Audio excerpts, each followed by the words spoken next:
மறுபடியும் சொல்றேன், கட்சி நிதின்ற பேர்ல அடிச்ச கொள்ளைய ஒண்ணு ஒண்ணா கவர்மெண்டோட கஜானாக்குள்ளேயே கொண்டு சேர்த்துக்கிட்டே இருக்கிறாங்க.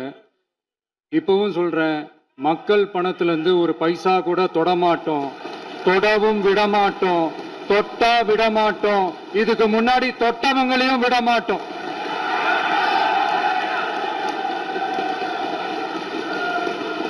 ஒவ்வொரு ஊழலா வெளியில வரும் போலயே ஒவ்வொரு வேஷமா கலைஞ்சிரும் போலவே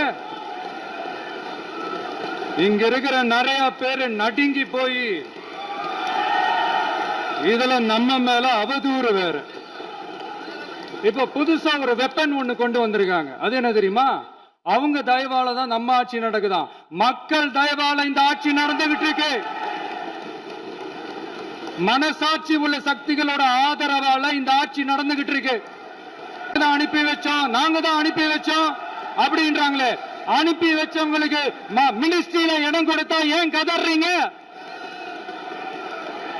ஏன் இவ்வளவு கோபம்? ஏன் இவ்வளவு கதறல்ஸ்? இதுல இன்னொரு முக்கியமான விஷயம், மார்க்சிஸ்ட் கம்யூனிஸ்ட் கட்சி நமக்கு ஆதரவு கொடுத்தது சுயேட்சையா எடுத்த முடிவுன்னு சொல்றாங்க. அதே மாதிரி இந்திய கம்யூனிஸ்ட் கட்சி நமக்கு ஆதரவு கொடுத்தது சுயேட்சையா எடுத்த முடிவுன்னு சொல்றாங்க.